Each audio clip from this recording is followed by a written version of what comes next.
Amigos que gostam de conversar em tempos interessantes, incertos, implacáveis. Com o futuro suspenso e o passado cada dia mais distante, estamos aqui estacionados na condição humana, na tentativa de fazer uma nova vida funcionar. Cada dia é um passeio na neblina. E os elefantes estão soltos. Não usamos nomes, porque somos nós e somos ninguém. O que importa é a conversa e a vontade de gerar alguma luz. Eu não sei se o Snow notou, mas os seus lábios hoje estão mais carnudos e vermelhos que o habitual. Deve ser por causa... O que você andou fazendo à tarde? Nada. Isso deve ser a câmera. Tem duas opções. A câmera... Ou beijou muito ou tomou Campari. Tomei Campari. Dei uns beijos, mas acho mais provável que tenha sido o sorvete que eu tomei. Não, no domingo. Aproveitei o domingo de pandemia para fazer preenchimento, não foi o caso. Acho que é só o batonzinho. Sim, mas ontem então, eu estava com o Larry Gold tomando vinho e eu pude constatar mesmo como é verdade aquilo que nós sempre falamos das várias dimensões simultâneas. E como quando a gente entra numa dimensão simultânea de realidade, como se a gente estivesse morando numa outra casa, num outro lugar, com uma outra vista, tudo parece possível de novo. Então, toda vez que eu vejo isso, eu tenho essa experiência, eu fico sempre me dando conta de como as pessoas têm tanta dificuldade para mudar, porque realmente elas são apegadas ao todo o contexto e todo o entorno. É muito mais fácil mudar quando você vai para um contexto completamente diferente. E na origem, muito antes do turismo, com certeza era por isso que as pessoas gostavam de viajar. Os verdadeiros viajantes que escreviam sobre isso, e os livros de viagem, não importa se é um Hermann Hesse com a Viagem ao Oriente, ou Seu Céu que Nos Protege, do Paul Bowles, ou qualquer um desses, ou A Volta ao Mundo num navio.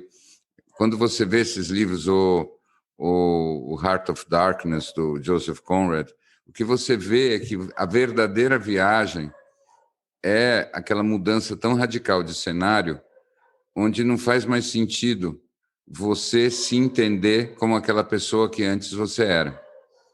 E a grande pergunta que surge para todo verdadeiro viajante, ou como diziam os poetas antigamente, o verdadeiro viajor, é: quem sou eu sem o meu passado? Quem sou eu sem a minha história? Quem eu posso ser? Quem eu consigo ser? Quem eu escolho ser? E aí você tem desde aquela resposta estilo Heart of Darkness, que eu não me lembro como traduziram em português, mas que é o que inspirou o Apocalipse Now, ou seja, aquela ideia de que longe da civilização, você aos poucos vai voltando a uma dimensão primordial e vira um bárbaro, até uma versão completamente diferente disso, que é você muda de cidade, você assume uma outra identidade, você casa com uma outra mulher, você tem uma outra família, você começa tudo de novo. Uma coisa que sempre me fascinou são essas estatísticas que são até surpreendentes, das pessoas que simplesmente somem e depois você descobre que elas aparecem em outra cidade com outro nome, outro RG, tal. Elas simplesmente trocam de vida e identidade. Eu entendo a atração de fazer isso, porque são as pessoas que não conseguem se imaginar mudando de outro jeito. Parece que tem uma agência no Japão que é especializada nisso. É mesmo? Em fazer as pessoas desaparecerem e de alguma forma tem alguma proteção da lei se você quiser desaparecer. Você pode, enfim, tem alguma questão que eu não estou lembrando agora. Mas eu acho muito isso interessante que você falou, porque é a ideia de fato, é o único jeito de você conseguir se descontextualizar, né? E o mais interessante é que na hora que você se descontextualiza, rapidamente você já está se recontextualizando. Mas quando você pelo menos escolhe aonde, logo antes do gol chegar, né, nós estávamos justamente conversando sobre esse tema, sobre o projeto / fantasia de passar uns tempos morando em outro lugar e onde ele seria, né? E como, na verdade, a gente está falando da fantasia de poder ser outra pessoa, ou poder se exercitar de outro jeito. E você sabe que eu acho que eu tenho essa fantasia desde criança, de sempre viver trocando de lugares. Eu, quando era criança, eu sonhava em ser guia turístico, sabia? Ah, é? Interessante. Eu achava que ia ser o máximo, porque daí eu ia poder viajar de graça. Bem interessante. É curioso, acabei de ter uma lembrança muito pessoal, muito do além, assim. Porque eu tinha até mencionado o Hermann Hesse nessa história, né? Uhum. O que vocês não sabem, porque eu raramente me lembro disso e raramente conto, é que em 79 eu fiz uma grande viagem pela Europa, pelo mundo, e quando eu estava em Roma, eu fiz uma excursão turística. E nessa excursão turística eu gostei muito do alemão que estava fazendo toda a apresentação e explicando tudo, um guia. Uhum. E no fim da excursão eu conversei com ele um pouco e perguntei o nome dele. E ele era, não sei, tipo Manfred Hesse, é isso mesmo. Ele disse, nossa, mas o Hermann Hesse é um dos meus autores favoritos, ele é seu parente? Ele disse, sim, meu tio. Muito engraçado. É. Olha só. E um dos autores que mais investiu no mito do bom viajante, a ponto de que o Hesse dizia que um bom viajante não volta 2 vezes ao mesmo lugar, porque se ele está voltando pela segunda vez, ele não está mais no verdadeiro lugar do viajante. Então, o verdadeiro viajante só vai uma vez aos lugares. Imaginar que o sobrinho dele estava lá em Roma, então não estava em casa, mas ele ficava todo dia mostrando para os turistas do mundo inteiro como é que Roma funcionava. E eu me lembro de ter me despedido dele com aquela sensação meio estranha, meio agridoce, de que o espírito da viagem já estava se perdendo completamente. Quando você está lá todos os dias, né, recebendo a montanha de turistas que estão lá e você explica tudo igual, né? Para eles pode ser a primeira vez e para você é a 1000ª vez, que é uma sensação que eu acho muito estranha. Sei que vocês pensam disso. Hermann Hesse que tem um dos bons livros sobre São Francisco de Assis. Sim, é verdade. É verdade. Boa referência essa. E você que anda lendo Thomas Keating, que trata o São Francisco de Assis como se fosse Bob Dylan, e com razão. E com razão. Eu tive uma referência um pouco menos espiritual. Eu lembro, você comentou essa ideia dos guias de Roma, me veio a grande beleza, né, na cabeça. Eu acho um dos filmes mais geniais. Eu acho maravilhoso, mas é um dos filmes mais angustiantes da minha vida. Para você, não? Para mim, não. Eu tive dificuldade de chegar no final desse filme. Eu acho que eu coloquei ele para frente algumas vezes no meio. E eu senti uma angústia profunda. Consegui até entender um pouco da mensagem que ali estava, mas eu não sei se eu teria vontade de ver de novo, não. Nossa, eu não consigo... Talvez tenha sido um dos filmes que eu mais vi na minha vida. Engraçado, né? Interessante esse lugar, viu, que você disse, Snow? Porque, para mim, esse filme, ele expressa uma coisa importante na minha biografia, né? Porque, quando eu acabei meus estudos, a hipótese mais provável é que eu fosse trabalhar na Itália. Tá? E eu tinha uma turma de amigos, colegas que tinham estudado comigo, que eram muito aquele clima do Grande Bellezza, do Sorrentino lá. E para mim, ficou muito claro que não era o que eu queria para a minha vida por causa dessa angústia de que lá eu ia ter uma vida com uma linda paisagem, muita sofisticação e um profundo vazio. Porque nada é necessário, você mesmo é um figurante diante daquelas ruínas milenares. E aí eu eu me dei uma vontade louca de voltar logo para o Brasil e brincar de novo de bandeirante. Eu prefiro brincar de bandeirante da alma do que funcionar como um porteiro do Museu da Memória. Mas é interessante, porque eu acho que uma das coisas que fica do filme é legal que esses dias eu revi o 8,5 do Fellini. É impressionante como ele conversa, né? Uhum. Com o Fellini. Eu não tinha tido essa referência no passado e eu achei muito... Mas você lembra do La Dolce Vita? Esse filme do Sorrentino, ele é praticamente o La Dolce Vita 50 anos depois.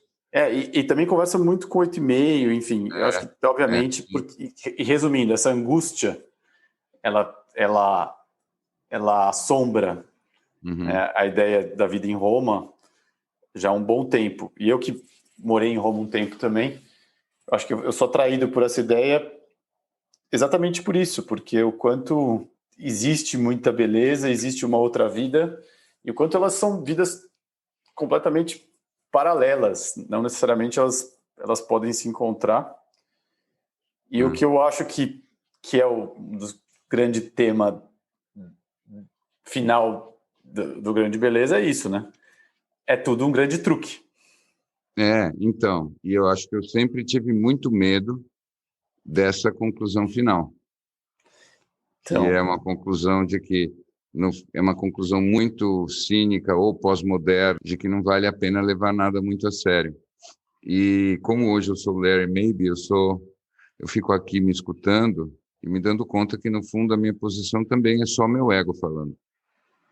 E como eu tenho tanta necessidade de estar nesse lugar em que as coisas façam algum sentido. E tá vivendo uma vida com menos sentido também é uma possibilidade. Dá para você fazer um caminho, dá para você ter uma evolução, dá para você progredir tanto pessoal quanto espiritualmente num ambiente como aquele. Para minha personalidade é mais difícil. Mas eu acho vital você conseguir, mesmo que não seja da sua personalidade isso, ter pequenas inserções de momentos como esse na sua vida. E desses momentos de realmente não levar quase nada a sério. E conhecendo um pouco da sua biografia e tendo a oportunidade de acompanhar um pouquinho dela, eu diria que você fez algumas vezes isso. E foram momentos importantíssimos para as mudanças de ciclo que você teve. Foram os aceleradores, eu acho. Uhum. E eu acho interessante você falar isso, Gol. Não, é que eu acho que eu concordo, porque eu vejo muito isso no Bi. E tem uma perspectiva do Grande Beleza que eu vejo muito no Bi, que é isso, que é a grande beleza, né? É ver a beleza das coisas. Uhum. E o lado de que é tudo um truco é o lado da magia, da mágica, que eu vejo muito em você também, Bi. Sim. Que é isso que o Gol falou. Sim. Mas, como vocês sabem muito bem, e o próprio Joe Dispenza está sempre explicando, e aí isso é uma coisa muito, muito curiosa desse lugar onde a gente se encontra, e nisso eu me boto junto com vocês, coloco vocês no mesmo saco que eu. Ao mesmo tempo que a gente tem trabalhado muito e vivido muito nessa clareza de que nós damos o sentido para aquilo que nós estamos vivendo o tempo todo, e, portanto, a gente está criando a própria realidade, também é fato de que a brincadeira funciona quando a gente esquece que a gente está fazendo isso e tem uma entrega quase inocente para a realidade que a gente mesmo criou, né? E porque é assim que a coisa à la Joe Dispenza funciona, é assim que você realmente cria a tua realidade. Enquanto você está o tempo todo na consciência de que você está pedalando nos bastidores para os atores se mexerem no palco, a realidade não está completamente criada. Então, isso que é o maluco mesmo. A gente faz isso conscientemente ou não. E a brincadeira é que, enquanto a gente está fazendo isso de uma forma completamente inconsciente, nós somos prisioneiros, nós somos como aqueles caras que estão na caverna do Platão, olhando as sombras. Depois a gente precisa descobrir que somos nós que inconscientemente fizemos isso, precisamos começar a fazer isso conscientemente e depois esquecer que fizemos isso conscientemente, para que possa funcionar. Só que aí a gente precisa dos amigos lembrando, foi você que fez, não se esqueça, porque a gente já esqueceu. E eu queria te perguntar uma coisa, até porque hoje você mandou um áudio que vale a pena a gente reproduzir aqui, mas eu tenho certeza que você tem capacidade de reproduzir de uma maneira ainda melhor, mas quando a gente fala, você está falando de Joe Dispenza, né, essa tentativa de quebrar o hábito de sermos nós mesmos, e como a gente conversou sobre Thomas Keating e a descrição que ele faz tão boa da psicologia e seus impactos nos primeiros meses de vida e até seus momentos pré-uterinos, quantos desses hábitos que a gente está quebrando agora foram criados nesses primeiros momentos de vida? Então, bom, acho que começa assim, nesses primeiros momentos de vida se montam as faltas e as dores que depois a gente, por hábitos e métodos e sistemas e tentativas, passa o resto da vida tentando consertar ou preencher. Então, a base do roteiro é montada muito rápido quando você é pequeno, porque nós chegamos nesse mundo muito frágeis, nós saímos da barriga da mãe cedo demais. Então, tem aquela pesquisa que eu vivo sempre falando de que se nós tivéssemos que acompanhar o desenvolvimento dos outros mamíferos superiores, nós tínhamos que sair da barriga da mãe com 1 ano e meio de idade já. Então, a gente teria que ficar 1 ano e meio a mais. Se nós ficássemos mais 1 ano e meio na barriga da mãe, aí nós nasceríamos como um pequeno cavalinho. Mas como nós mas ainda sem condições de não sermos alimentados por outros, né? Sim, mas você sabe o que acontece? Isso que a psicanálise explicou magistralmente, e é verdade. Mas o mais louco não é nem a dependência pela dependência.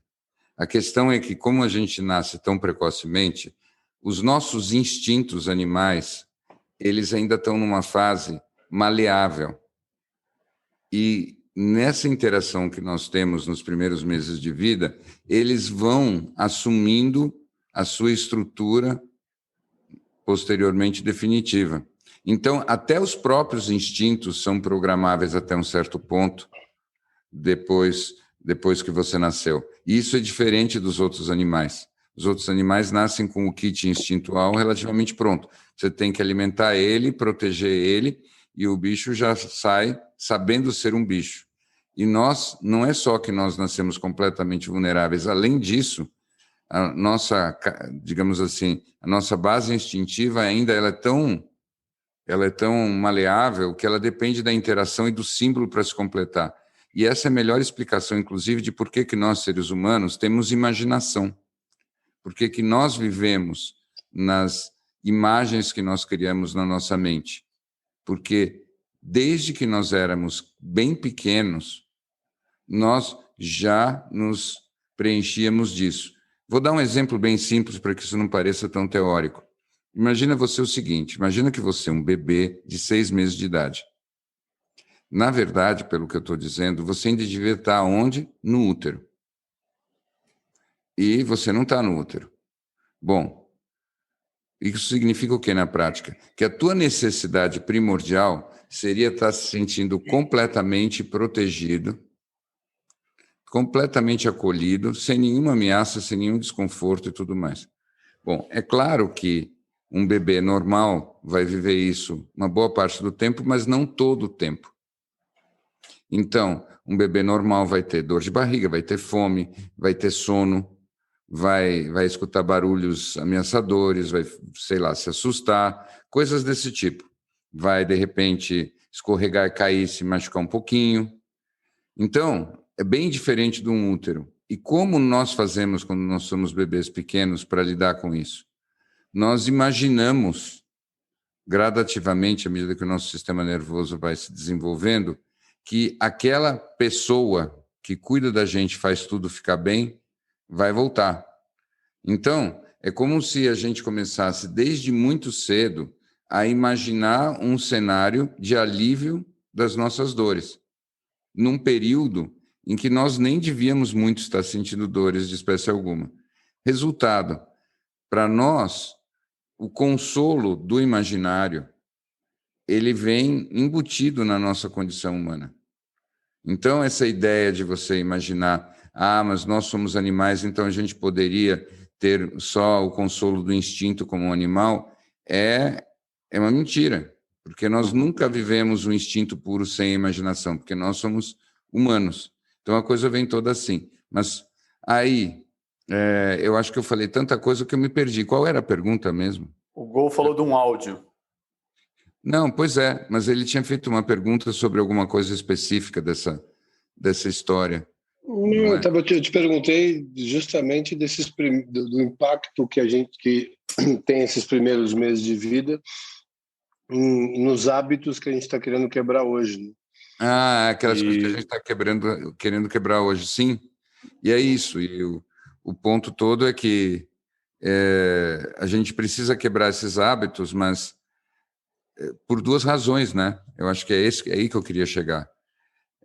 Uma coisa que nós confundimos muito, eu acho, é a busca pela felicidade da busca pela libertação. Para mim, esses temas eles se confundem naturalmente, mas o grande pulo do gato é a gente conseguir distinguir um do outro. Aquilo tudo que eu estava falando dá a base para todos nós da busca da felicidade. No fundo, por mais que a gente tente inventar, felicidade para nós é aquela sensação de satisfação e plenitude, ausência de dor e absoluto conforto que a gente sente que deveria ter tido e que a gente tem a nostalgia de não ter tido o suficiente. E, na verdade, ninguém teve o suficiente. Então, essa nostalgia do paraíso é uma característica humana. Tá? E a gente está sempre buscando isso e projetando isso numa chamada felicidade, de algum modo. Mas a libertação da consciência é outra coisa. Ela não traz exatamente isso. Pelo menos assim que eu vejo. A felicidade, você está falando das dimensões da felicidade e da libertação, né? Que as pessoas confundem isso. É assim, na verdade, quando a gente pensa em felicidade, é que é uma coisa bem interessante, porque a gente todo mundo tem uma vontade de ser feliz, ao mesmo tempo que a gente não consegue chegar num consenso, nem discutindo 5 horas ininterruptas sobre o que exatamente felicidade é. Mas todo mundo quer. Então, o que significa isso? A minha leitura é que quando nós todos falamos de felicidade, nós estamos apontando para esse paraíso perdido, que, na verdade, nós nunca tivemos por muito tempo. Ele foi fugidio. Mas nós já sentimos a perda. Então, eu acho que é o que está por trás de todos os mitos de queda do paraíso, que é uma coisa profundamente humana que se repete em N culturas. Esse mito da queda do paraíso tem a ver com essa experiência humana. Então, a busca da felicidade está muito relacionada com esse anseio do paraíso que, de certa maneira, é projetar no futuro uma nostalgia vaga de alguma coisa que a gente já viveu. E é por isso que a gente está correndo atrás. Mas a libertação da consciência, uma evolução espiritual, não é a mesma coisa. É isso que eu acho. Não é. Pelo contrário, né? Muitas vezes essa libertação da consciência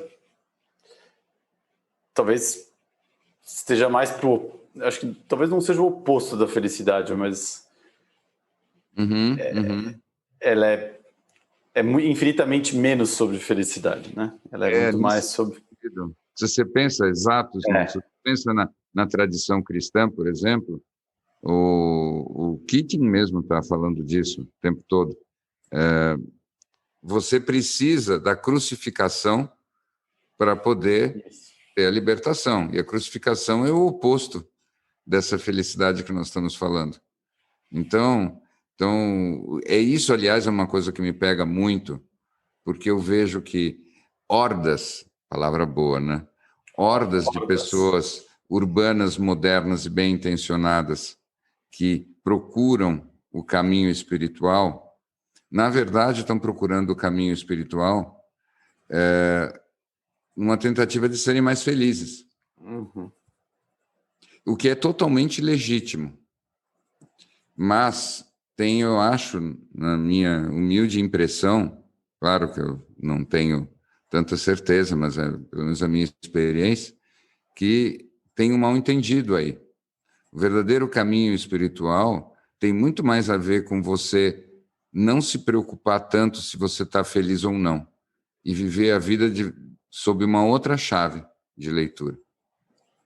Tá? Uhum. Esse negócio de que, nossa, encontrei esse mestre espiritual, estou tão mais calmo, né? Durmo tão melhor, né? Trouxe tanta paz para o meu lar, essas coisas todas são completamente válidas, mas elas costumam refletir para mim uma busca de felicidade. E eu acho que isso é muito um problema, que é uma armadilha clássica das pessoas quando elas começam o caminho espiritual.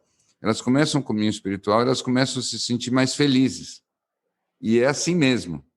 E é ótimo. Só que elas ficam com a impressão que a evolução espiritual vai significar, a partir daí, cada vez mais felicidade.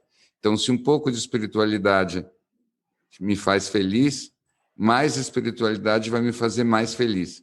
E uma coisa que eu tenho dificuldade, às vezes, de explicar, e às vezes nem dá vontade de explicar, é que, olha, eu desconfio que quando você vai para mais espiritualidade ainda, esse jogo de ser feliz vai para o espaço. A segunda volta desse parafuso é você começando a lidar com tudo que você descobriu que você não sabia. E a percepção de que as coisas que te faziam feliz neste momento já não te fazem mais também. Faz parte. E eu acho que é aquela hora que o trapezista larga um trapézio atrás e ainda não pegou o outro.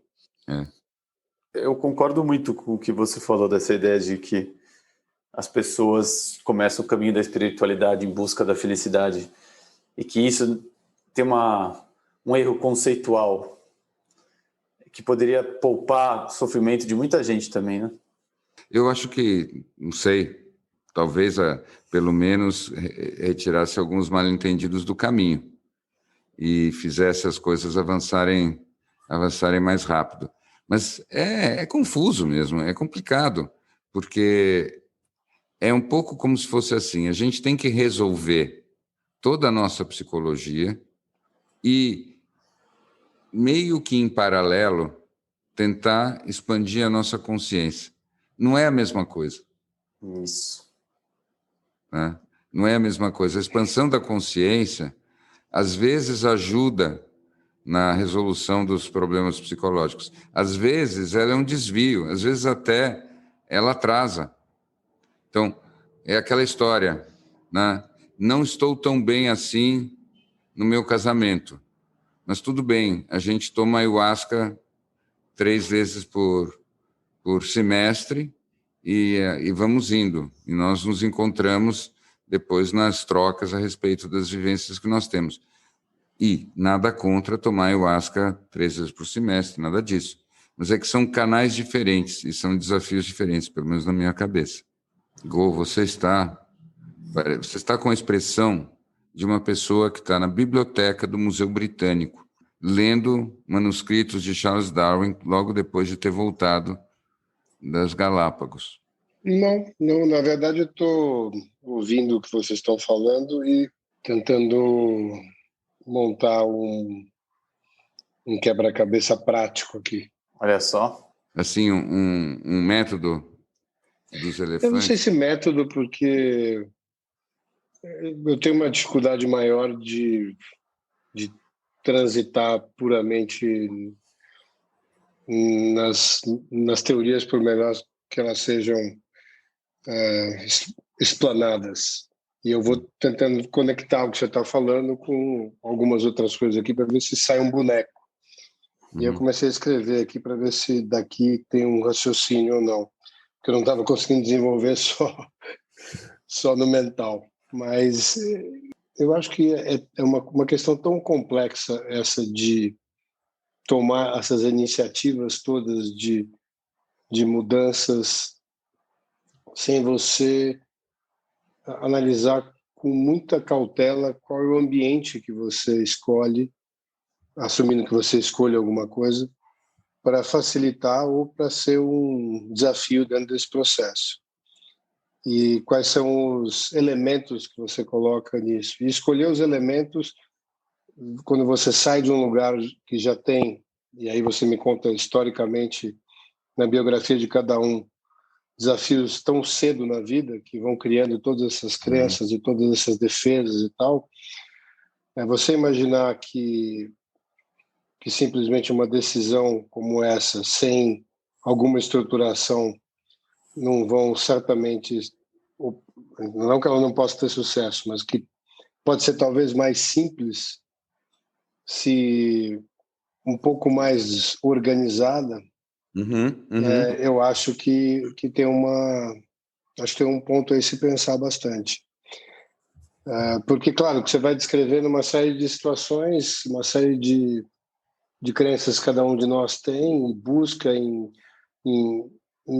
mudanças de consciência, mudança de comportamento e tal, e confusões em relação às buscas de consciência, felicidade, etc. Mas, no fundo, elas têm uma origem, todas essas coisas têm uma origem mais ou menos no mesmo lugar, né?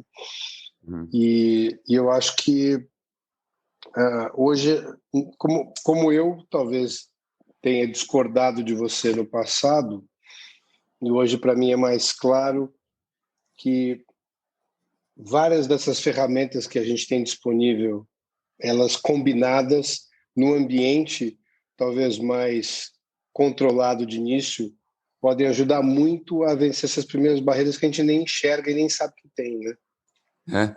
E eu acho, sabe, que muitas dessas barreiras ou marcas ou traumas mesmo, eles talvez não fossem tão necessários. Eu insisto muito, e a despeito do que parece, muitas vezes, a gente evoluiu bastante. Quando eu penso, por exemplo, como era natural educar as crianças 50 anos atrás e como nós tentamos educar as crianças hoje, claro que nós não fazemos tudo direito. Claro que tem um monte de coisas que daqui a algumas décadas as pessoas vão olhar e dizer as pessoas nos anos 20, como elas educavam as crianças, que patético. É normal, mas nós evoluímos muito no que diz respeito a isso nos últimos 50, 60 anos. Quando você escuta como é que era a educação, como você era tratado como criança pequena pelos bisavós, é horripilante. Eu sempre volto naquele filme A Fita Branca, que quem não viu deveria muito procurar para assistir, porque aquele filme ele explica por que o nazismo aconteceu. Porque você via a infância, não é que ele explica no sentido de só aconteceu por causa disso, mas o pré-requisito para o nazismo foi a infância das pessoas que se tornaram nazistas. E você vê como era a educação das crianças na Alemanha, justamente 100 anos atrás, e você entende como o nazismo poderia ser possível. Tá? Então, nós evoluímos muito nisso, e por isso que eu, ao mesmo tempo que eu invisto tanto no trabalho de educação e de redenção do indivíduo, eu também acredito muito na evolução coletiva. Eu acho que a natureza humana tem sempre todos os abismos que sempre teve, mas eu acho sim que as práticas coletivas elas progridem e com isso a gente consegue melhorar algumas coisas muito terríveis. Eu sempre uso aquela imagem do dentista. Vocês já ouviram essa imagem de mim? De que se você pegasse um dentista numa máquina do tempo e levasse ele para a Idade Média, ele ia ver todo mundo desdentado aos 30 anos de idade. Todo mundo ia sorrir, ia ter uma boca esburacada. E hoje em dia as pessoas aos 30 anos sorriem e têm comparativamente dentes lindos e completos. E eu acredito sim que daqui a sei lá, 50, 100 anos, se nós sobrevivermos, nós também vamos, do ponto de vista psicológico, olhar para as pessoas que estavam vivas na nossa época e achar que todas elas eram banguelas psicológicos. Tá? Uhum. Agora, posso fazer uma pergunta para você, Bi? Eu estava pensando aqui, acho que eu fui ouvindo um dos livros ou um audiobook lá do Michael Singer. Ele chamou atenção para uma coisa que é aquela frase do Buda, que é life is suffering, né? Que a vida é sofrimento. Uhum. É uma das frases mais importantes do Buda, e o quanto essa frase é genial, porque ela pode ter uma perspectiva, que é uma perspectiva de que, né, triste, ou ela pode ser uma frase extremamente libertadora. E eu nunca tinha tentado para o quanto essa frase é libertadora o quanto ela baixa a barra da nossa existência aqui na Terra. Do tipo, se a vida é sofrimento, e o Buda está falando isso, eu consigo entender que tudo que me acontece, e eu posso tentar significar isso de uma outra forma, e eu não tenho a expectativa de que eu vim aqui para ser feliz e completar meus sonhos. E a pergunta que eu tenho para te fazer é, a felicidade é uma ideia pós-moderna? A ideia de que a gente veio aqui para o mundo para ser feliz é uma ideia pós-moderna? É uma ideia moderna? Bom, primeiro um comentário. Essa famosa frase do Buda, ele diz que a vida é dukkha. E dukkha foi traduzido como sofrimento, mas é uma daquelas traduções meio mequetrefes. Mequetrefes. É assim, é mais preciso. Dukkha é mais parecido com insatisfação, com não ser suficiente. Tá? Então, o que o Buda estava dizendo é menos que a vida é um vale de lágrimas. Eu acho que essa é uma tradução meio cristã. E os primeiros tradutores do Ocidente estavam, obviamente, com essa referência cristã, associando com a história da crucificação, que também estava sendo entendida naquela época de uma maneira muito literal e, portanto, colocando que a vida é sofrimento. O que o Buda estava mais querendo dizer é que, até pela própria transitoriedade e impermanência de tudo, a satisfação é impossível. Tá? Porque é quase como se fosse o seguinte, vou fazer a imagem mais boba e caseira possível. Imagina o nosso querido Larry Gold com uma vontade louca de comer um alfajor de Negroni. Né? De negresco. Negresco, isso. De Negroni é bom também, gostei da ideia. Vamos um alfajor de Negroni, mais criativo. Acho que seria... É muito bom. E aí, então, ele consegue esse alfajor de Negroni e ele dá uma mordida gostosa no alfajor de Negroni. Então, em algum momento, ele vai ter um momento de satisfação, mas no momento seguinte, ou o desejo dele vai passar, ou ele vai ficar estufado com aquele Negroni, ou aquele Negroni vai acabar, ele queria outro, ele não tem, ou ele vai comer os Negronis até ficar satisfeito e depois achar que o que ele fez é horrível, porque ele deve ter comido 1.500 calorias e ele agora vai ter que se arrastar até a academia para queimar tudo aquilo. De qualquer maneira, o ponto todo é que a vida está sempre ali, nesse lugar, né? E a satisfação é só mais um fenômeno. E a maior parte, portanto, da experiência não é de satisfação, é da insatisfação mesmo. E aí, voltando para a tua pergunta, que é mais interessante, mas só para dizer, isso explica muito por onde que o Buda vai, né? Então, por isso que, quando você entende bem essa frase, você já tem 80% do budismo nessa frase. Né? Quando você diz a vida é sofrimento, você não sabe se o Buda vai para o lado cristão ou vai para algum outro lado, mas quando você entende assim é diferente. Bom, indo para a tua pergunta, que é muito mais interessante, se essa história da felicidade é uma história moderna. Com certeza ela vem da idade moderna. Ela é uma coisa que começa no momento que você tem um indivíduo passando a ter relevância. É o que eu estava conversando com o Gol ontem. Em algum momento no século XVIII, todo mundo começou a ler e as pessoas começaram a constituir uma individualidade e se tornar protagonistas dos próprios romances de vida. E da mesma maneira como você lê Dom Quixote, você fica esperando que Dom Quixote fique feliz, acabe seus dias felizes nos braços da amada. No mesmo momento que você começa a ler os romances e você vê as histórias e você fica pensando que horror que o Werther se suicidou quando ele tinha que ter conseguido conquistar o amor da amada dele, acho que é Charlotte, não me lembro bem o nome. Quando você começa com isso, você começa a se ver também como um protagonista de um romance e você começa a desejar que você seja feliz.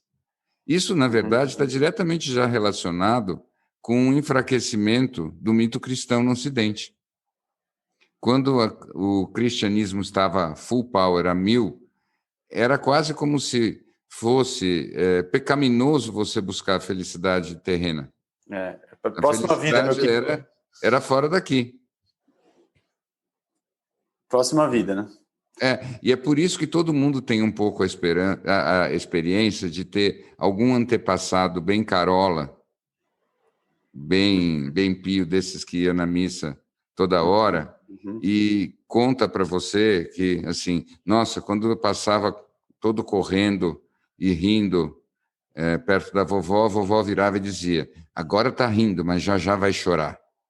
E como se não fosse uma coisa de bom tom você ser muito alegre e exuberante. Então, você tem que buscar uma certa contrição, porque isso te aproxima mais dos céus. O que é uma bobagem. E eu acho que uma das coisas mais geniais do São Francisco foi justamente tentar desmontar isso. Mas como um bom Bob Dylan, ele não conseguiu acabar com o establishment, né? Ele só conseguiu se contrapor a ele temporariamente. Se você fosse um terapeuta e chegasse um cara no teu consultório e dissesse assim, olha, eu tenho uma vida bastante comum, tenho um trabalho, tenho uma família, tenho dinheiro suficiente para viver, mas eu não sou feliz. Como é que eu faço para ser feliz? O que você diria para ele? Eu diria que se desapegar da ideia da felicidade seria o primeiro passo importante. Eu acho que essa seria, para mim, a coisa que eu falaria de cara, de que a ideia de felicidade é uma ideia, na minha concepção, o caminho mais importante para não ser feliz na vida é buscar a ideia da felicidade. Ter uma vida de plenitude, ter uma vida de significado, ter uma vida mais fluida, talvez você consiga ser feliz. Eu acho que eu falaria isso. Mas como é que a gente faz com a vontade que continua lá o tempo todo de ser mais feliz? Porque ela existe, né? A vontade... Eu faria um processo, acho que talvez mais simples. Eu diria o seguinte: você vai fechar os seus olhos, você vai respirar lentamente e eu vou contar até 13 no meu tempo. Quando eu chegar no número 13, eu vou estalar os dedos e você vai ser extremamente feliz. E prova de que eu estou com certeza absoluta disso é que você vai voltar para essa sua vida e você vai ver como você vai encontrar essa felicidade em tudo isso que você me descreveu. Adorei. E a partir de agora, todos os sinais que você tiver são sinais de que você realmente é muito feliz.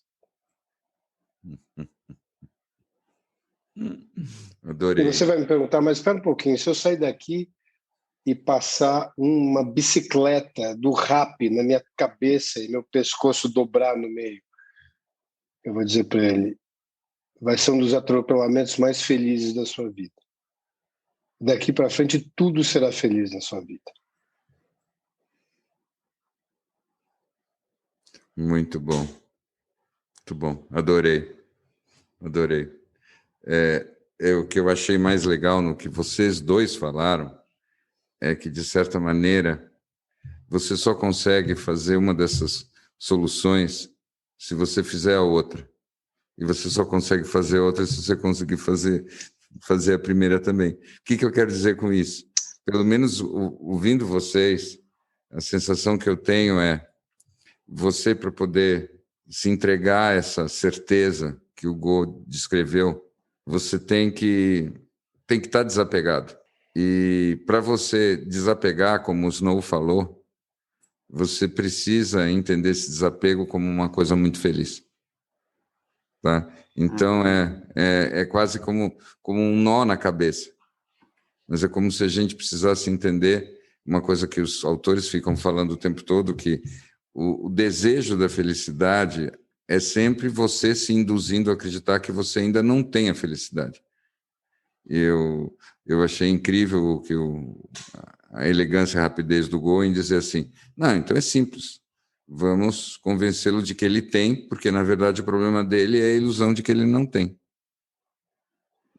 E a mesma coisa que dizer, desapega da tua ilusão de que você não tem. Eu acho que eu iria até um pouco mais longe, porque na verdade, quando alguém, pelo menos pela minha pequena experiência, eu não tenho nenhuma de consultório, mas eu acho que a vida é um consultório, então, claro que de algum jeito, tudo isso acontece o tempo todo com todos nós. Mas eu acho que quando alguém te traz um problema ou uma situação dessa magnitude, o mais complicado, a última coisa que a pessoa quer ouvir é que ou ele está superestimando ou subestimando algum aspecto da vida dele. Não sei, posso estar equivocado. Quando alguém quer te contar alguma coisa, né, que está atormentando, não dá para você ir pelo caminho, é isso aí, isso não é assim tão ruim, você tem que pensar de outro jeito, enfim. Todo mundo só quer uma confirmação da dor que está sentindo. E todo mundo quer uma pílula mágica para sair dela. Estava assistindo ontem penosamente um filme da Netflix na verdade, eu estava assistindo a minha irmã tentando implementar na casa dela com as filhas a experiência desse filme que chama Yes Day, O Dia do Sim. Não sei se vocês já viram isso. Não, eu vi só as propagandas. É um filme juvenil da Netflix e tal. E que os pais, um dia, de tanto em tanto tempo, eles têm que dar um dia de sim para os filhos. Não é só sim, tem umas regrinhas básicas, tal. Você não pode. A regra principal é assim: você não pode, nesse dia do sim, fazer nenhum tipo de contrato futuro. Ou seja, o seu sim tem que terminar naquele dia. Então, e você não pode matar ninguém. Então, tem tipo um purge, assim, né? Mas desse dia do sim. E eu estava assistindo ela no FaceTime, tentando fazer na casa dela, com a maior tranquilidade do mundo, disse, vou testar aqui e tal, não sei o quê. E o desespero dela em assistir o que estava se desenrolando no que ela acreditava que era... e os pais não podem usar nada eletrônico no dia. Pode usar celular, iPad e tudo mais. E achei interessante ver qual foi o desdobramento que eu assisti pelo FaceTime, e eu resolvi ver um pedaço do filme para entender. E esse negócio da gente querer dar o sim para os filhos, ou a possibilidade de dar o sim para os filhos, é um negócio que a gente não se permite com a gente mesmo. Essa libertação, essa felicidade e tal, é você se dar o sim. Hoje eu vou fazer o meu Yes Day. E o seu Yes Day, o seu dia do sim, a sua vida de sim, foi uma vida que não, de algum jeito, não segue essas mesmas regras de não fazer mal ao próximo, de você até não ter contratos futuros que te levam a viver sempre o dia presente, os momentos presentes e tal, é um manualzinho muito simples de vida. Aí você vai dizer, mas é irresponsável e tal, mas ninguém ainda provou que esse modelo de responsabilidade que a gente criou leva a essa felicidade que você perguntou, né? Ao contrário, a gente já tem todos os sinais que não. Mas eu achei muito boa essa tua referência ao Yes Day e tudo que ele implica, por causa de um detalhe. que está meio implícito na nossa conversa hoje e que talvez já tenha até sido mencionado em outras conversas nossas, mas que hoje, né, nessa conversa, tem que voltar e ficar no centro. Que falta dizer o seguinte, está implícito naquela descrição que eu fiz da infância. A parte de nós que consegue ficar feliz é a criança. Então, a nossa busca de felicidade diz respeito a deficiências que a gente traz da infância. Seja porque realmente faltaram determinadas experiências na infância, seja porque nós tivemos essas experiências na infância e nós não conseguimos nunca mais nos livrar delas. Mas, de qualquer maneira, quem fica feliz dentro de nós, nesse sentido mais visceral, instintivo e que todo mundo compreende, é a criança. E a história toda é que, se você corre demais atrás da felicidade, uma das principais razões pelas quais isso não vai dar certo é que você não pode fazer com que a tua criança interior domine completamente a tua vida. Tanto é assim que eu vou dizer uma observação que eu fiz. Eu já conheci várias pessoas que não precisam trabalhar e não trabalham e que vivem a vida como se fosse assim, eu não preciso fazer nada que eu não queira. E o que costuma acontecer com essas pessoas é que mais e mais a criança interior vai ocupando um espaço tirânico dentro delas. E o resultado é que, ao invés delas, com essa suposta liberdade dos limites e desafios, elas evoluírem, elas vão andando para trás. E elas vão ficando cada vez mais infantis. E não é à toa também que é esse perfil que mais corre o risco de acabar com adições complicadas, né? Muito usuário de droga e tudo mais. Porque, efetivamente, chega uma hora que a criança interior, ela literalmente quer a mamadeira ou alguma coisa assim, e ela quer voltar para o útero a qualquer custo. Porque a satisfação que existe neste mundo é uma satisfação trabalhosa. E ela depende de muitos contextos, e ela muitas vezes leva a frustrações. Então, quando a criança interior vai dominando o cenário cada vez mais, a gente vai lidando com frustração cada vez de um jeito pior, até que a gente não suporta mais frustração nenhuma. E o único jeito da gente viver completamente sem frustração é se a gente não deseja nada. Mas se você também não deseja nada, você virou o Buda? Não, talvez você só tenha virado um legume. Então, essa história do Yes Day tem tudo a ver com o que nós estávamos falando. Eu acho isso muito paradoxal, por um lado, o que você falou, né, das pessoas que eventualmente estão numa situação de vida mais confortável e que elas já não precisam lutar por mais nada, e o quanto isso acaba, no fim, sendo ruim para elas, né? Que a falta de um drive, a falta de uma força de levá-las para frente acaba deixando elas mais amolecidas diante da vida e sem a força para levar essa vida, elas acabam se perdendo. Eu já vi isso, já pude observar isso, e isso me dá uma sensação de que a vida, assim, obviamente ela é complexa, mas eu acho quase uma pegadinha. Uhum. É um truco. É um truco.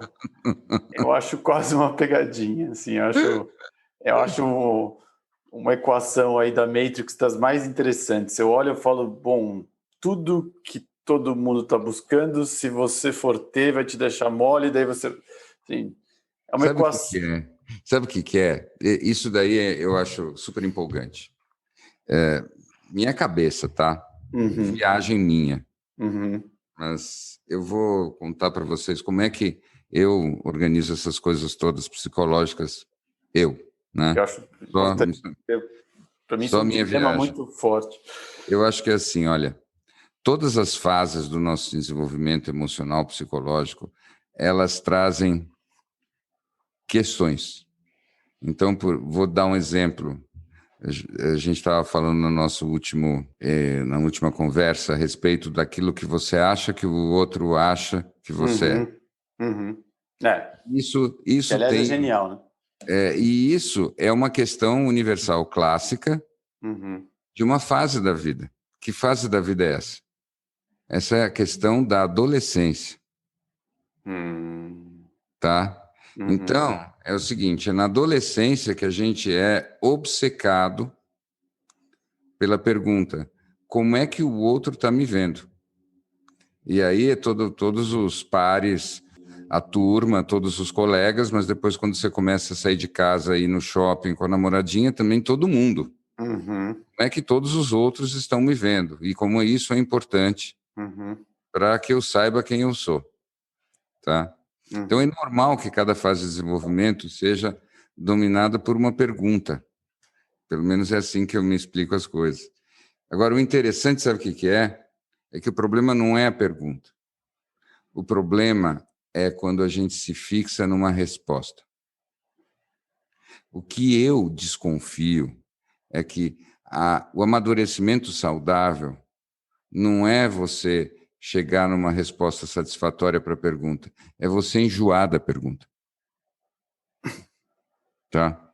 Quando você, ao invés de enjoar da pergunta, você se apega em alguma resposta, essa resposta vai ser um filtro, vai ser uma crença condicionante, vai ser aquele hábito que o Go está falando que a gente tem que desconstruir.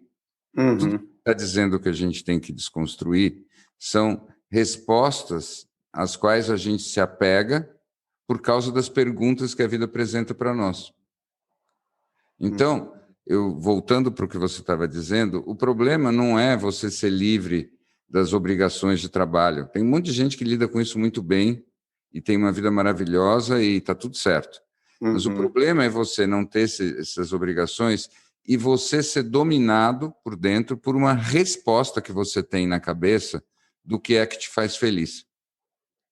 Porque essa resposta vai fazer com que você, ao invés de ter uma vida de variedade, de espontaneidade, de improvisação e de aventura, você acabe tentando fazer sempre a mesma coisa. Você vai viver o predictable future, né? Você vai viver e aí a tua vida vai virar um deserto. E aí você vive do deserto da repetição, tendo todas as oportunidades do mundo. E poucas coisas são mais tristes do que isso. Perfeito. E eu acho que esse é acho que talvez um ponto que vale a pena a gente falar aqui das coisas mais interessantes que o Joe Dispenza fala. Que ele fala que quando você vive repetindo o passado, né, o seu futuro é o futuro previsível. Ele não é um futuro, ele é só uma repetição do passado. E como é que você cria espaço na sua vida para viver o futuro desconhecido? Que é exatamente você esquecer das perguntas. E, portanto, você não consegue brincar sozinho. Isso que eu acho a coisa mais bonita, que nos faz chegar em várias das nossas conclusões por uma outra porta de entrada.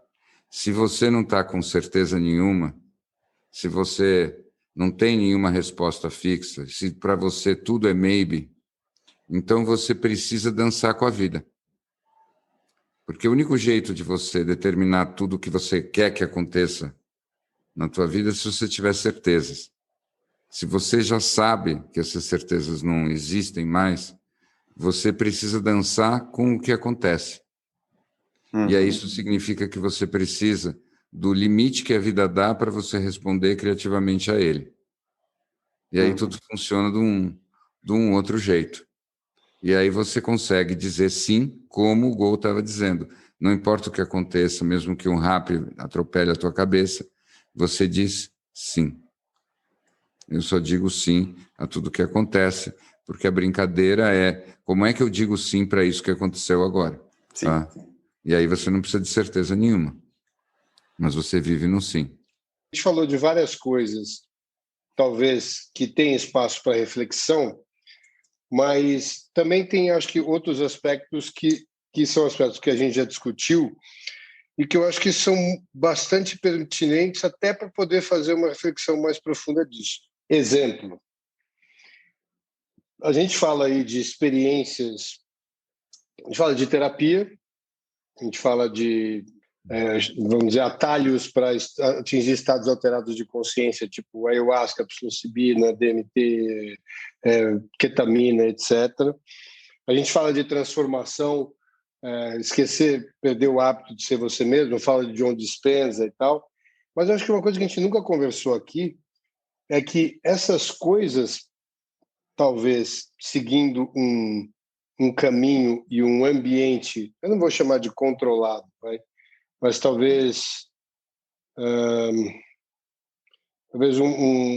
eu acho que nem ambiente. Você possa seguir talvez um roteirinho que possa fazer dessas coisas todas combinadas um processo menos frustrante ou talvez menos extremo. Eu acho que, sem dúvida nenhuma, se você fizer uma série de sessões de ayahuasca, você vai ter um monte de insights.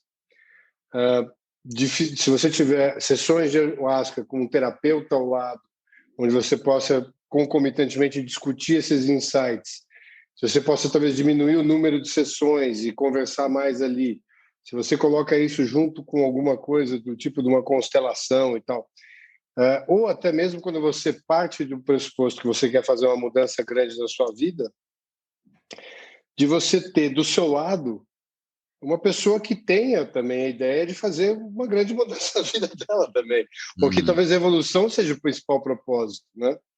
Porque senão essas coisas separadas, elas são talvez mais lentas, mais frustrantes, mais complexas. E a gente já falou de várias dessas coisas aqui, né? E a gente estava falando mesmo ontem das experiências que a Casal venha promover aí no futuro e tal, que, de uma certa forma, vão tratar desses assuntos todos no mesmo ambiente, né? E eu acho que essas coisas são práticas interessantes para a gente discutir. Eu estava conversando com um amigo que estava me contando, e ele fez o curso do Joey, né? Não o presencial, mas ele fez agora na semana passada, ele terminou o curso online.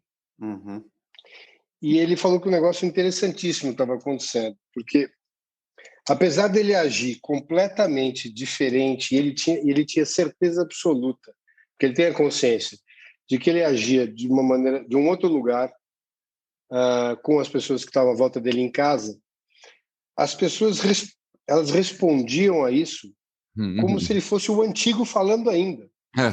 É como se você respondesse um diálogo onde você fala uma fala do Poderoso Chefão 2 e as pessoas continuam respondendo o do 1. Quanto tempo faz que você não visita a sua mãe? É isso, né? Sempre. Eternamente. Eternamente. Mas você imagina você colocar todas as suas fichas de transformação num ambiente onde você, de certa forma, não tem de comum acordo, né? E você nunca vai ter, né? Mas e quão mais fácil se você tiver do seu lado alguém que está com a mesma pegada que você, enfim. Claro, os desafios vão sempre existir. Amanhã vai ser outra pessoa também. Porque em último, você vai estar projetando teoricamente o teu novo, você não vai estar projetando o passado no futuro, e a pessoa que está aí está justamente fazendo isso incessantemente para quase que para manter o território daquela relação, né? E eu acho que esse é um tema que todo mundo está se transformando e enfrenta todo dia. O tempo todo. Eu me lembro, é engraçado, mas se eu virasse para minha mãe e dissesse assim: mãe, eu decidi, agora eu vou ser terrorista e eu vou jogar uma bomba em Brasília. Sabe o que ela ia responder? E todas as vezes que eu disse coisas assim, ela respondeu no mesmo tom: meu filho, você sempre vive com muita intensidade as suas convicções. Ou seja, tanto faz. É o mesmo filho fazendo a mesma coisa. Não havia nada que eu pudesse dizer para ela que dissesse algo diferente. Então. E eu acho que boa parte do fim dos relacionamentos de casal se dá por isso também. Claro. Acho que, aliás, que esse é um tema fundamental.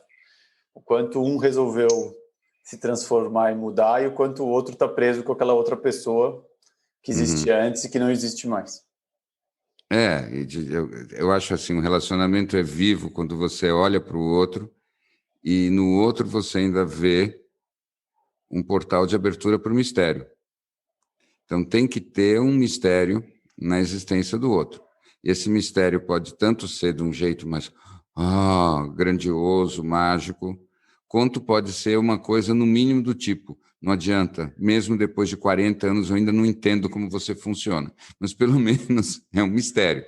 Agora, quando você está convencido de que a pessoa é daquele jeito, né, você está a um passo de se cansar dela. Uhum. Quer você admita isso ou não.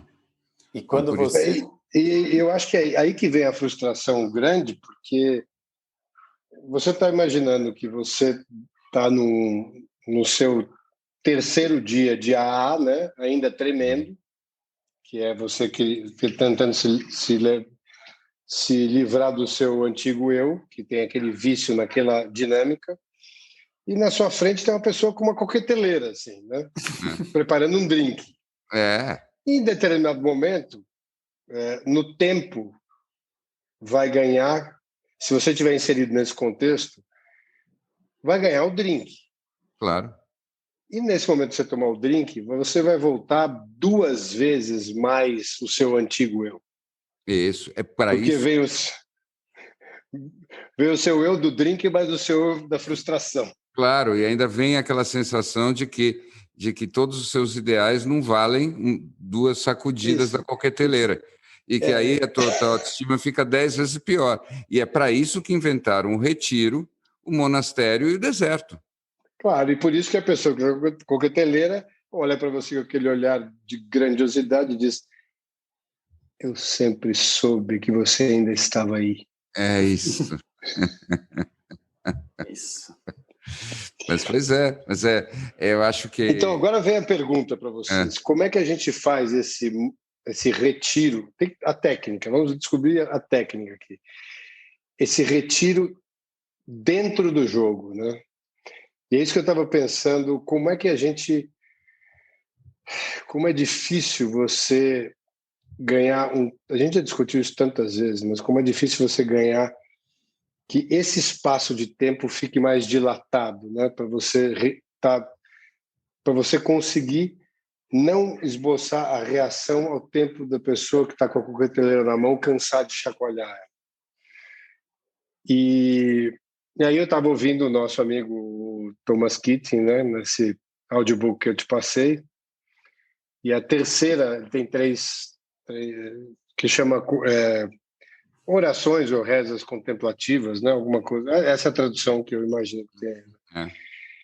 E ele fala de um aspecto muito interessante, que vai um pouco contra essas meditações guiadas e tudo mais, mas ele diz ali, é absolutamente esperado, né, que quando você consegue encontrar o que ele chama de uma palavra divina, num silêncio absoluto, ato subsequente, na sua própria próxima meditação, na sua própria próxima busca de silêncio, você não vai ter o que a gente chamava de ego backlash, ou um rebote do ego, e, portanto, vão vir mais pensamentos, essas coisas. Ele diz que ali é que você atingiu, quando você tiver mais pensamentos vindo, é que, na verdade, você atingiu uma camada que no dia anterior você ainda não conhecia. Uhum. Então, é como se tivesse furado uma bexiguinha que sai dali um outro ar, um outro perfume que você não conhecia ainda. E que vai te dando uma certa força para entender o que o Joey fala tanto, que o importante é o show up, o importante é você estar ali todos os dias fazendo. É isso aí. Eu acho que você, ao fazer a tua reflexão, você respondeu magistralmente a sua própria pergunta. Quando você disse, você volta e aí você está no terceiro dia do AA e chega o cara e sacode a coqueteleira e você cede. E eu acho que o segredo todo é entender que se você cedeu pela 1000ª vez, isso não é a mesma coisa de voltar para estaca zero. Porque é a 1000ª vez que você cedeu. E você vai continuar ali. Uhum. Né? Você vai continuar ali. Eu, quando trabalho, tento ajudar as pessoas com os hábitos delas de serem elas mesmas, para usar a linguagem do Dispenza, uma coisa que eu sempre digo, e é engraçado porque as pessoas ficam um pouco assustadas quando digo isso. Eu digo, olha, eu não sou mais esperto e eu não tenho nenhuma fórmula mágica. Mas aí eu olho bem no olho delas e digo, mas eu não vou desistir. Eu vou durar mais do que a sua neurose. E aí as pessoas percebem que eu estou ali a sério. Espera um pouquinho, qual a cara que você faz quando você fala isso? Só para eu entender. Você não está com cara de que vai desistir, não. Não. Ainda mais com essa bandeira, eu não sei, você está com um símbolo de um pedaço de uma bandeira aí atrás que me parece quase todo de preto. Você está mais com um terrorista do ISIS hoje mesmo, com uma missão pela consciência. Isso, é uma lua. É uma lua nova ali. Uma lua nova. Mas então, é isso que precisa. Eu estava pensando nisso que você falou, Bi, e até lembrando, talvez, de alguns momentos que você tenha feito essa cara para mim. Uhum. E eu fiquei pensando muito sobre essa ideia do show up, né? Que eu acho que não tem uma tradução tão boa quanto aqui a gente chega naquela ideia do que fica melhor em inglês do que em português, porque é o que? Um apareça. Né? Esteja lá. Compareça. Esteja lá, como né? dizia o Woody Allen, 70% da vida é apenas comparecer. E eu acho que tem essa ideia de que nem sempre vai ser... No caso dele, compareceu nos lugares errados, né? Mas compareceu. Eu acho que a ideia de que nem sempre vai ser o seu melhor dia, nem sempre você vai conseguir. Talvez você vai virar coqueteleira na sua cabeça, mas você tá lá tentando. E uma outra coisa que eu pensei também, pensando bem numa técnica, talvez uma outra ideia que você, Bi, talvez tenha me falado no passado, que a ideia de solucionar um problema. Que o que vem, da onde vinha a ideia de solução? É de diluir, de colocar mais água. Eu acho isso genial. E talvez você consiga falar melhor do que eu sobre isso, mas que é trocar as perguntas, desfocar daquilo, né? Parece obviamente fácil falar de quando... mas a ideia de que a melhor coisa para você sair de um problema que está te enterrando é você talvez focar em outro problema, criar outras questões, outras coisas, e você diluir o foco daquilo. Eu acho que por isso que eu sugeri a ele ontem, na nossa longa conversa de 4 horas e 38 minutos, a ideia do Larry Maybe, porque acho que uma das formas de você sair desses buracos é você cogitar a hipótese de você estar completamente errado. É isso mesmo. E aí é como nessa hora que você se dá conta que quase todos os seus problemas são um bem me quer e mal me quer que você está fazendo com a Margarida, e que, na verdade, você, quando acabar com aquela Margarida, você compulsivamente vai pegar a próxima Margarida e que você vai acabar com o teu jardim antes de cansar da pergunta. E que, obviamente... Não é? A verdade, assim, é que é tão... A gente esquece de tem um histórico que chama-se, no nosso caso, o filme da nossa vida, que mostra que, e nós não precisamos buscar outro filme para achar essa referência, que nós realmente não temos nenhuma noção de que acontecimento é positivo ou negativo na nossa vida. Não temos. Você não precisa. Se você olhar para trás, e, portanto, a nossa capacidade de avaliar, através da nossa fértil imaginação, o que será bom ou ruim no futuro, com o péssimo track record que a gente tem, ou seja, nosso histórico horroroso de previsibilidade, enquanto está acontecendo, nem sobre o que não aconteceu ainda, enquanto está acontecendo, só mostra que se a gente tivesse que buscar a primeira alternativa é sempre pensar o oposto do que a gente está acreditando. O que me leva para onde nós estamos querendo chegar, que é as pessoas associam, em geral, a resiliência, a capacidade de permanecer no caminho ditado pelas próprias certezas. E o que a gente está definindo hoje na conversa é que a resiliência verdadeira é aquela nossa capacidade de permanecer, sobreviver de pé contra as nossas próprias certezas. Eu me lembro quando eu estava adentrando a minha singela carreira no mercado financeiro há muitos anos atrás, eu tive um mini mentor que eu sentei ao lado e ele, todos os dias de manhã, ele ligava para um dos brokers, né, que atendia ao banco e tal, para saber qual era a visão de mercado que o cara tinha. E ele é impressionante como esse broker errava com uma frequência incrível. E aí eu perguntei para o cara, óbvio, no início de carreira, eu perguntei para ele, mas me diga uma coisa, por que você continua ligando para esse cara? Ele me disse, o cara que erra com essa frequência é tão útil quanto o cara que acerta com essa frequência.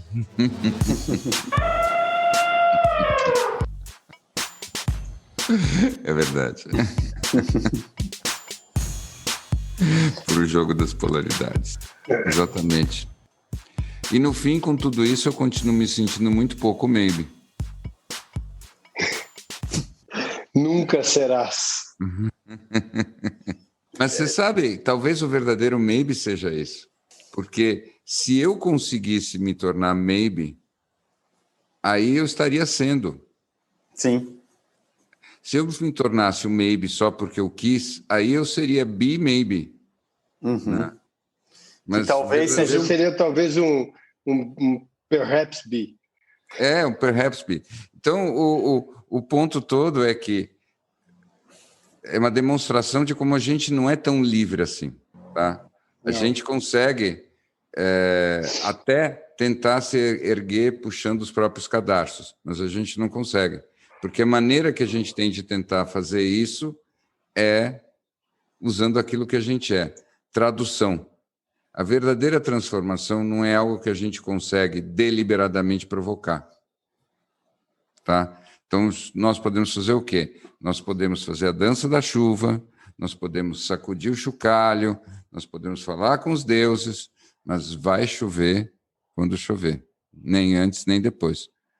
Né? No céu, na nossa vida, em todos os lugares. Começa por aí. Assim como essa quarentena vai acabar quando acabar, a neblina ou a fumaça vão dissipar quando dissiparem, e aí estaremos todos juntos outra vez tomando os drinks magníficos que o Larry Gold anda desenvolvendo na surdina de sua quarentena, e que ele só me acena com a possibilidade deles. Eu só imagino quais que eles são. E aí não vai precisar nem de 2 sacudidas na coqueteleira. Na primeira eu já estou ali fazendo fila. E eu quero saber desses drinks aí, Larry Gold. Eu fiz hoje um espetacular. Eu confesso que agora que eu tomei alguns um pouco à tarde, ele pode ter, no médio prazo, ele pode ser um pouco enjoativo, mas vale a tentativa. E é um gin tônica básico, tá? Sem limão, nada, estamos falando de gin tônica, e um splash de mais ou menos meia dose de um amaretto. Olha só. Muito gelo. Eu vou comparar isso talvez com a refrescância daquela... Como é que chama aquele sorvete? Não sorvete, aquele... Aquela granita. Quase uma granita. Quase uma granita. Granita alcoólica. Olha só. Nossa, deu água na boca. O problema é que você tenta matar a sede com isso. Eu achei o original, o amaretto original, o Dazorno, né? Darono. E eu fiz um estoque aqui. E estou aqui bem preparado para... Vou tomar um agora, inclusive, saindo daqui, que eu acho que eu mereço.